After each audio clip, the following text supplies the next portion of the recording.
स्वागत है सभी दर्शकों का ग्रेस श्रावस्ती चैनल पर। चैनल को सब्सक्राइब कर लीजिए ताकि आपको पूरे उत्तर प्रदेश की खबरें हमारे चैनल से मिलती रहें। घंटी का बटन दबाइए ताकि हर खबर का नोटिफिकेशन आपको मिलता रहे। और आइए आपको सबसे पहले श्रावस्ती जनपद में मौसम के बारे में जानकारी दे दें। दोस्तों, जैसा कि आप सभी लोग जानते हैं कि श्रावस्ती ज़िले में 24 घंटे से लगातार मूसलाधार बारिश हो रही है। बारिश ने श्रावस्ती ज़िले में कहर ढा दिया है। ऐसा माना जाता है कि पिछले 30 सालों में ऐसी बरसात आज तक श्रावस्ती वासियों ने देखी नहीं थी। जो हमारे श्रावस्ती के किसान हैं पूरी तरीके से बर्बाद हो चुके हैं। बात करें अगर कस्बे की, तो कस्बे में भी इस वक्त बाढ़ जैसी स्थिति आ गई है। इस वक्त हम आपको लेकर चलते हैं इकोना कस्बे के मोहल्ला गौतम नगर में, जहां पर हालात बहुत ही ख़राब हो चुके हैं। क्योंकि इकोना का जो सबसे बड़ा तालाब है, जिसको सावताल कहा जाता है, वो पूरी तरीके से भर चुका है। और अब आलम ये हो गया है कि सावताल का गंदा पानी निकल करके सड़कों पर आ गया है, लोगों के घरों में भरने लगा है। और वीडियो में आपको दिखाना चाहूँगा इकोना के मोहल्ला गौतम नगर में जो विद्युत ट्रांसफार्मर लगा हुआ है, एक ट्रांसफार्मर पानी में डूब चुका है। और जो गाड़ियां आसपास खड़ी हुई हैं गैराज की, वो सब पानी में डूब चुकी हैं।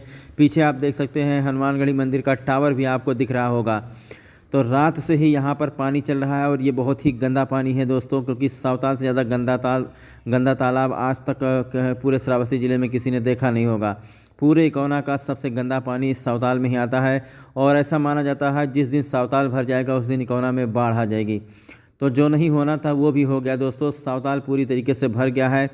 आज से 15-20 साल पहले एक बार इस तरीके की बरसात हुई थी, तब उपाध्याय तालाब तक पानी पहुंच गया था। लेकिन 30 सालों बाद देखा जा रहा है कि इस तरीके की बरसात हुई है, जिससे हालात बहुत ही ख़राब हो गए हैं।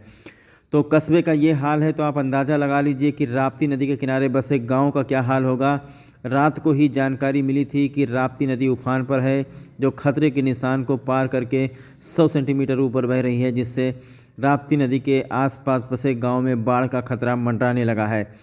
जिलाधिकारी नेहा प्रकाश ने बताया है कि जिनका घर फूस का बना हुआ है, जिनका घर मिट्टी का बना हुआ है और लगातार बरसात हो रही, जिनका घर जर्जर है, उनको बहुत ही सावधान रहने की ज़रूरत है। क्योंकि लगातार 2-3 दिन तक अगर बरसात नहीं रुकी तो हो सकता है कच्चे मकान धराशायी हो जाएं।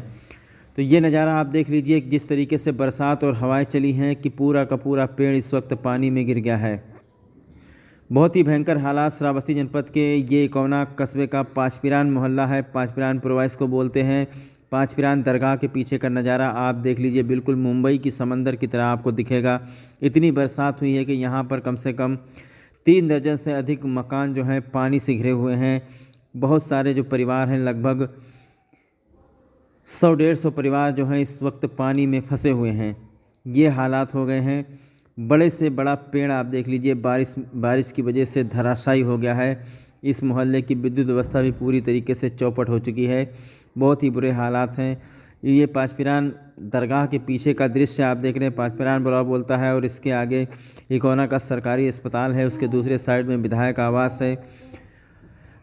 ये आप देख लीजिए, ये जो घर आपको दिखाई दे रहा है यहाँ से बहुत ही दूरी पर है। लेकिन इस घर में हमने पूछा तो पता चला कि इस घर में कुछ लोग रह रहे हैं, क्योंकि इनके पास और कोई घर ही नहीं है। कोई नहीं जानता था कि अक्टूबर के महीने में इस तरह से भयंकर बरसात हो जाएगी, किसी ने सोचा नहीं था। जब बरसात की ज़रूरत थी जुलाई और अगस्त महीने में, तब बरसात नहीं हुई, तब किसान परेशान था। उसके बाद में देखा जा रहा है कि सितंबर बीत गया और अक्टूबर महीने में बरसात हुई है। ये सोचने वाली बात है। पिछले 30 साल का रिकॉर्ड टूट गया है। पिछले 30 सालों में ऐसी बरसात श्रावस्ती वासियों ने पहले कभी नहीं देखी थी। हालात बद से बदतर हैं। अगर 2-3 दिन तक पानी नहीं रुका तो हालात बहुत ही ख़राब हो जाएंगे। और गांव के हालात तो छोड़ दीजिए, इकोना कस्बे में ही बाढ़ आ जाएगा। क्योंकि जल निकासी की कहीं से कोई व्यवस्था नज़र नहीं आ रही है। अगर हाईवे पर जो नाला बनाया गया है, अगर हाईवे के नाले में किसी तरीके से जोड़ दिया जाए पानी, तो भले कस्बे का पानी बह करके दूसरे इलाके में चला जाए, नहर में चला जाए, नदी में चला जाए, लेकिन कस्बे का पानी कहीं से निकल नहीं सकता है। चारों तरफ जो है लोगों ने घर बनवा लिए हैं, नाले पट गए हैं। आपको बता दें कि तालाबों पर भी लोगों ने घर बनवा लिए हैं, जिसका नतीजा आज आप लोग इस वीडियो में देख रहे हैं कि आखिरकार श्रावस्ती ज़िले में क्या हो गया। तो जानकारी मिली है कि राप्ती नदी भी इस वक्त तूफान पर है और ख़तरे के निशान को पार करके लगभग 100 सेंटीमीटर ऊपर राप्ती नदी बह रही है। जिससे राप्ती नदी के किनारे जो बसे गांव हैं वहां पर भी खतरा मंडराने लगा है। इकोना में सबसे बुरे हालात इकोना के 5 पिरान पुरवा के हैं। आसपास में 2-3 पुरवा पड़ता है। लगभग सभी जगह पर जल सैलाब इस वक्त आपको देखने को मिलेगा। तो ग्रेट श्रावस्ती चैनल 2-3 चीज़ों के लिए आपको सतर्क करना चाहता है दोस्तों। सबसे पहला चीज़ जो मैं आपको बताना चाहता हूँ कि आप लोग जो है इलेक्ट्रिक खंभे से दूर रहिए। अगर बिजली का खंभा आपके दरवाजे पर लगा हुआ है, आपके द्वार पर लगा हुआ है, आपके अगल बगल लगा हुआ है, तो आप बिजली के खंभे में हाथ बिल्कुल मत लगाइए। अगल बगल से बच्चों को बिल्कुल मत गुजरने दीजिए, क्योंकि बरसात के महीने में अर्थिंग उतरता है और करंट भी उतरने लगता है। अभी आज देखा गया है कि कई पशुओं की मौत हो गई है अर्थिंग उतरने की वजह से, करंट लगने की वजह से। तो बिजली के खंभे के बिल्कुल ही नज़दीक मत जाइए। दूसरी चीज़ आपको बता दें कि अगर आपके घर में इलेक्ट्रॉनिक उपकरण है, जैसे फ्रिज हुआ, वॉशिंग मशीन हुआ, इन सब का प्लग बिल्कुल ही निकाल कर बाहर रख दीजिए, ताकि गलती से भी कोई हाथ ना लगाए उसमें।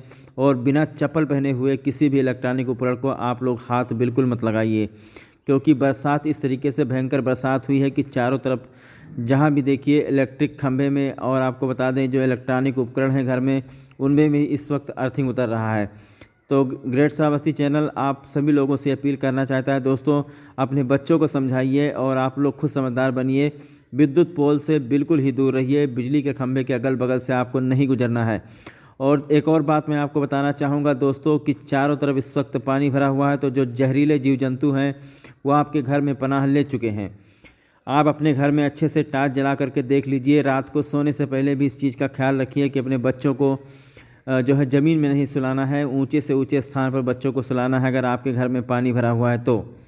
क्योंकि रात से ही देखा जा रहा है, कई जगह से शिकायतें मिली हैं, कई जगह पर सांप निकले हैं। तो जो जहरीले जीव जंतु हैं उनके बिलों में पानी भर जाता है, तो वो आपके घर में पनाह ले लेते हैं। अगर गलती से आपका पैर उनके ऊपर पड़ गया, तुरंत आपको डस लेंगे और उसके बाद देखा जाएगा कि आपका इलाज जल्दी नहीं हो पाएगा और आप दौड़ते दौड़ते आखिरी में आपका दम निकल जाएगा। ऐसा कई बार देखा गया है कि सांप काटने के बाद आदमी एक जगह से दूसरी जगह रिफ़र होता है, दूसरी जगह से तीसरी जगह रिफ़र होता है और रास्ते में ही उसकी मौत हो जाती है। सबसे ज़्यादा खतरा इस वक्त गांव में सांपों की वजह से है।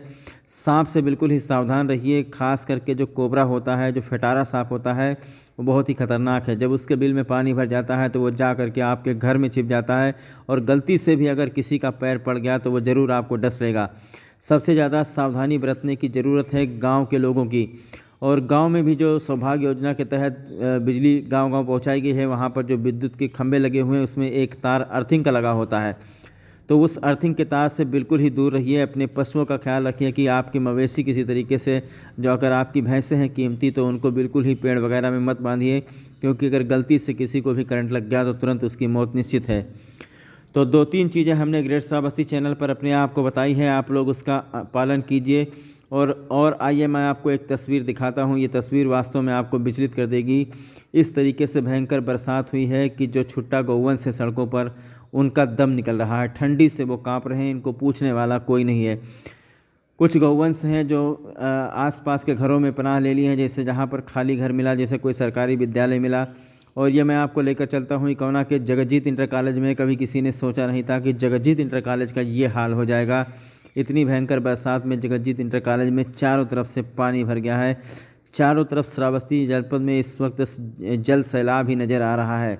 जहाँ तक आपकी नज़र जाएगी वहाँ तक सिर्फ पानी ही पानी आपको नज़र आएगा। बहुत ही